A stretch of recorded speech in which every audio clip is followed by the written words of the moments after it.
The Friday the 13th franchise is of course one of the most iconic franchises in all of horror history.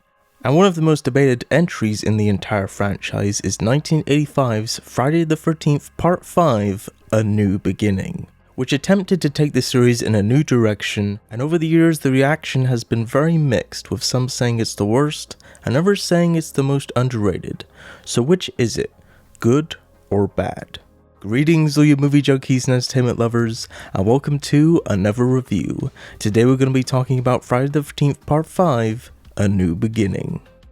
Taking place several years after killing Jason Voorhees, Tommy Jarvis is still tormented by the nightmares of the mass murderer, resulting in his internment in numerous psychiatric hospitals. Eventually transferred to the Pinehurst Halfway House. There, Tommy meets a circle of other teenagers, one of which is Vic Faden, who is gripped by a fit of madness caused by the chocolate-loving Joey's constant pestering and brutally kills him with an axe. Later that evening, two greasers, Vinny and Pete, are murdered by an unseen assailant after their car breaks down, and a diner waitress and her boyfriend are killed the following night, leading the local sheriff to believe that Jason Voorhees has come back to life and is the perpetrator of these murders. For those of you who haven't seen this film and are trying to avoid spoilers, this is going to be your only spoiler warning that we are going to be getting into some of the spoilers of the film, so this is just going to be a one and only warning. Here we go. So with the previous film being called and intended to be the final chapter, you would think that they would have at least let the franchise rest for a while, but instead they wasted absolutely no time in making another film, coming out no less than a year later. By now, I think most people are aware, even if you haven't seen the film, that Jason is not actually the killer in this one, but rather Roy, the paramedic, who of course turns out to be the father of Joey, who is killed in the beginning of the film. In fact, this one is often referred to as the fake Jason movie. Most people, I think, know the twist. I mean, it's pretty much as badly kept secret as the ending of Planet of the Apes at this point. To me, I think the idea of someone else taking up the hockey mask and pretending to be Jason is an interesting idea, but unfortunately here, the execution is I think what made it fail.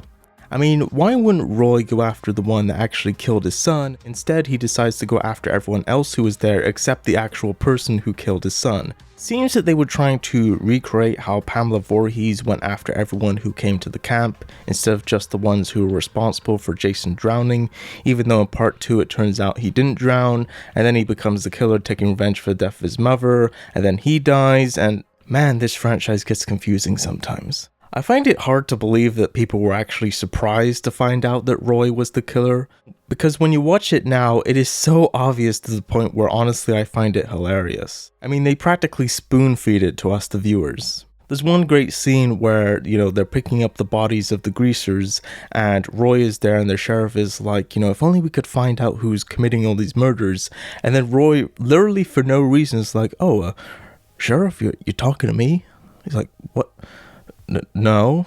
Oh, I thought you were talking to me. It's like, great job, Roy. Do you want to get caught? I mean, I don't know. Maybe that was the idea, that he kind of wants to get caught. But it's just, watching that now, it is so funny to me that, again, that people were surprised by this. But I guess maybe it was more that people were upset that was the case rather than they were surprised by it.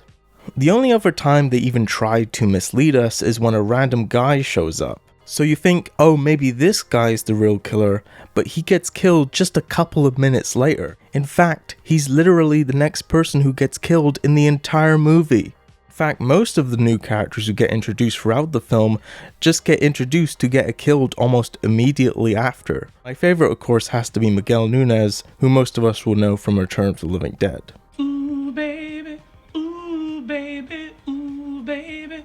What this film really has going for it though is the characters, which actually is what makes it kind of fun to watch. Weirdly enough, the strangest characters in the entire movie though are the neighbors Ethel and her son Junior, who feel like they got ripped right out of a Texas Chainsaw Massacre movie.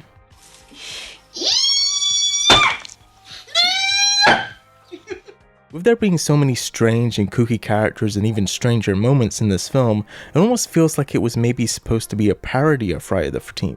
It actually kind of resembles and feels a lot more like many of the other slasher films at the time, except this one just happens to be an actual Friday the 13th movie.